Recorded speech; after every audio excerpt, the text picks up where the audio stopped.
तर हा आहे आमच्या लहानपणीचा रस आणि हा मोठेपणीचा. ही गंमत नाही बरं, हे सत्य आहे. आजचा रस कणभर साखर व थेंबभर पाणी न टाकता केला आहे.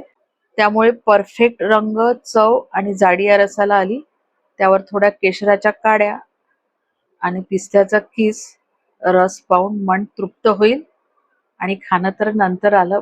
आणि हा रस खाऊन तुमचंही मन तृप्त होईल. त्याच्यामुळे उन्हाळ्याभर मस्त आंबे खा, रस खा आणि स्वस्त राहा, मस्त राहा. सो साधी सोपी रेसिपी आहे. नमस्कार, Sushma healthy wealthy recipes and salad मध्ये सर्वांचे खूप खूप स्वागत. आणि आज आपण आंब्याचा रस किंवा आमरस तयार करणार आहोत. अगदी साधी सोपी रेसिपी आहे. ऍक्च्युली आंबे तर फेब्रुवारी पासून येणं सुरू झालेले आहे. आंब्याचा रस पण फेब्रुवारी पासून खात आहे. पण आम्ही ऍक्च्युली अक्षय तृतीयेनंतर आंब्याचा रस खाणं सुरू करतो. कारण त्याच्यानंतर त्याच्यामध्ये गोडवाही चांगला येतो. थोडेसे आंब्याचे भाव पण कमी झालेले असतात. आणि आंब्यामध्ये काही ना काही आंबे जे आहे ते त्याचा रस चोळूनच तुम्हाला करावा लागतो. आणि काही आंब्याचा रस जो आहे तुम्ही गर काढून काढू शकता. तर आपण रेसिपी बघूया. पण त्याआधी जर तुम्ही माझ्या चॅनलवरती नवीन असाल किंवा अजूनही माझा चॅनल सबस्क्राईब केलं नसेल तर प्लीज चॅनलला सबस्क्राईब करा. रेसिपी आवडली तर जास्तीत जास्त लाईक करा, शेअर करा. तसेच बेल आयकॉनला पण क्लिक करा, जेणेकरून माझ्या नवीन व्हिडिओचे नोटिफिकेशन पहिल्यांदा तुम्हाला येतील. आणि पटकन आपली रेसिपी बघूया. इथे मी 4 हापूस आंबे घेतलेले आहेत. मी आज हापूस आंब्याचा रस तयार करणार आहे. इथे तुम्ही राहता तिथे ज्या ठिकाणी जे आंबे मिळत असेल तर त्याचा तुम्ही रस तयार करू शकता. रस करण्याआधी किंवा आंब्याचा कुठलाही पदार्थ तयार करण्याआधी आंबे कमीत कमी अर्धा ते 1 तास पाण्यामध्ये घालून ठेवायचे आणि चांगलं वरती येईपर्यंत त्याच्यामध्ये पाणी टाकायचं. म्हणजे आंब्याच्या नखीच्या तिथे वगैरे तेल असते ना, तर ते तेल सगळं त्याचं निघून जातं. आंबे पिकल्यानंतर जे आहे ना त्याचा गुणधर्म चेंज होतो, म्हणजे तो गरम होतो. तर असं पाण्यात घालून ठेवल्यामुळे तो आंब्याचं थोडंसं थंडा होतो तो आंबा आणि त्याला जे तेल असतं ते तेल निघून जाते. बरेचदा काय होतं ना की ते तेल जे आहे ना ते उबसतं म्हणजे असे फोडं वगैरे येतात त्या तेलाचे, म्हणून पाण्यामध्ये घालून ठेवायचे. आणि तुम्हाला गंमत सांगू का, तुम्हाला हे छोटे छोटे आंबे दिसत आहेत ना, गावरानी आंबे, तर आमच्या लहानपणी आम्ही याच आंब्याचा रस खाल्लेला आहे. आंबे ना असे चोळून घ्यायचे. आमच्याकडे याला चोळणेच म्हणतात किंवा माचवून घेणे पण म्हणतात. तर असा जी त्याची नखी असते ना तिथे एक बोट ठेवायचा आणि दुसऱ्या ह्याच्याने तो आंबा असा चोळत जायचा. म्हणजे काय होते, त्याची घुटळ वेगळी होते आणि छान रस जो आहे तो त्याच्यामधला पातळ होतो आणि चांगला रस निघतो. आणि मग त्याच्यामधला रस काढला जायचा. तर त्याच्यामधला रस जो आहे ना तो पातळ राहायचा आणि आंबा मोस्टली चवीला आंबट गोड चवीचा राहायचा. त्याच्यामध्ये पाणी घातलं ना तर चालायचं. थोडंसं पाणी त्याच्यामध्ये टाकलं जायचं रसामध्ये. असं बिना पाण्याचा रस तयार नव्हता केला जात. आणि अशी कोय जी आहे ना, किंवा त्याला घोळी म्हणतात आमच्याकडे, तर ती पण हाताच्या साहाय्याने अशी दाबून दाबून त्याच्यातला सगळा रस काढला जायचा. आणि बघा आता या सालीला काही लागलं आहे का, सगळं निघालेलं आहे. त्याला फोतर म्हणतात आमच्याकडे, आंब्याचं फोतर. तर ती साल आणि ती गुळी हे दोन्ही पण थोडं पाणी घालून चांगलं धुवून घ्यायचे आणि ते पाणी त्या रसामध्ये टाकायचं. आणि वाटलं तर मग साखर घालायचीच रसामध्ये, कारण थोडासा गोडसर लागला पाहिजे म्हणून. आणि साखर घालून हा असा पातळ रस तयार व्हायचा आणि मजा यायची. तो ओरपल्या जायचा त्यावेळेस किंवा खाल्ल्या जायचा. पण आता हा जो हापूस आंबा आहे तर तो जो आहे त्याचा रस चांगला घट्ट असतो, रंग पण छान असतो.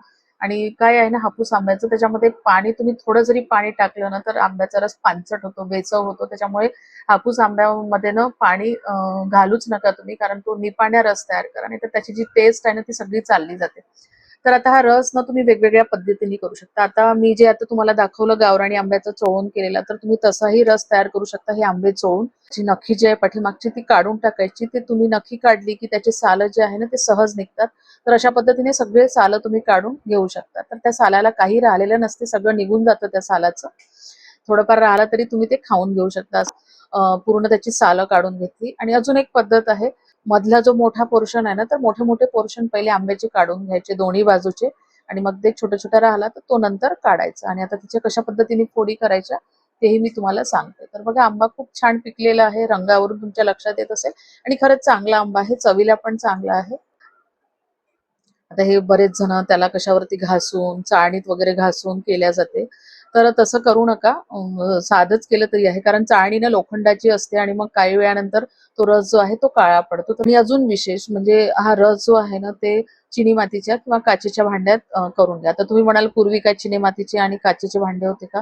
पण तुम्हाला आठवत असेल पूर्वी दगडत्या राहायच्या अशा खायच्या, म्हणजे आमच्याकडे होत्या, मला आठवते. त्या दगडत्यामध्ये रस खाल्ला जायचा. थोड्या जाडसर राहायच्या. आता चिनी मातीसारखे ते इतके पातळ आणि हे नाही राहायचे, अशा जाड्या जाड्या राहायच्या. तुम्ही बघू शकता जे आपण मोठे मोठे काप केले होते ना, तर त्याच्या असे आडवे उभे चाकूच्या साहाय्याने त्याला क्रॉस केले की सहजपणे चमच्याच्या साहाय्याने ते सगळं निघून जातं आणि सालीला काहीही लागत नाही.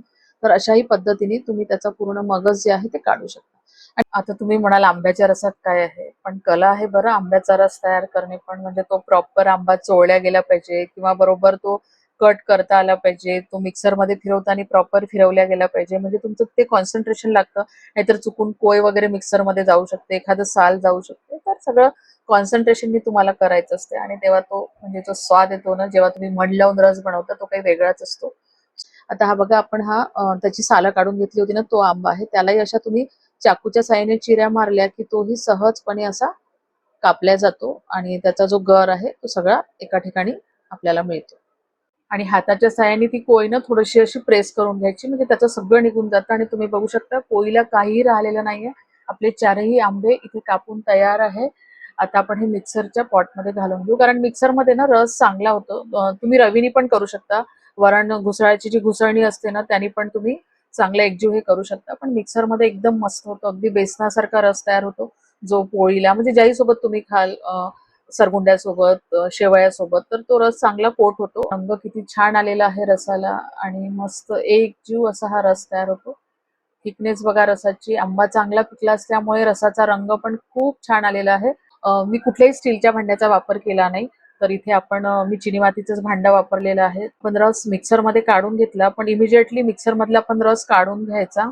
आता हा चमचा पण स्टीलचा आहे, तर त्याच्यामुळे हे चमच्यानी चांगलं एकजीव करून घ्यायचं, फिरवून घ्यायचं आणि नंतर चमचा पण त्याच्यामध्ये नाही ठेवायचा, चमचा पण काढून घ्यायचा. म्हणजे तुम्हाला गरज आहे तेव्हा तुम्ही त्याच्यामध्ये चमचा घालायचा. जर तुम्हाला गरज नसेल तर तेव्हा चमचा जो आहे तो बाहेर काढून टाकायचा. म्हणजे आपला रस जो आहे तो दिवसभर जसा आहे तसाच राहतो. नाही तर बरेचदा रस असा काळा पडतो, रसाचा रंग चेंज होतो. तर त्यामागचं हे कारण आहे. कारण त्याला मेटलचा संपर्क येतो त्याच्यामध्ये आणि स्टील म्हटलं तरी त्याच्यामध्ये थोडंफार लोह हे असतंच. आणि अजून मी एक सजेस्ट करेल, रस नसा तुम्ही फ्रेश खा, ताजा-ताजा खा. म्हणजे जर ताजा रस जेवढा खाल ना, त्याचा स्वाद जो आहे तो वेगळाच येतो. आणि आमच्याकडे ना रसावरती थोडंसं तूप घालून खातात. त्याच्यामागचं कारण हे असं की रस गरम असतो आणि त्याच्यावरती थोडंसं तूप घातलं की मग त्याचा थोडाशी जो गरमपणा आहे तो कमी होऊन जातो. मुठीभर रसावरती चमचाभर तूप टाकून खातात.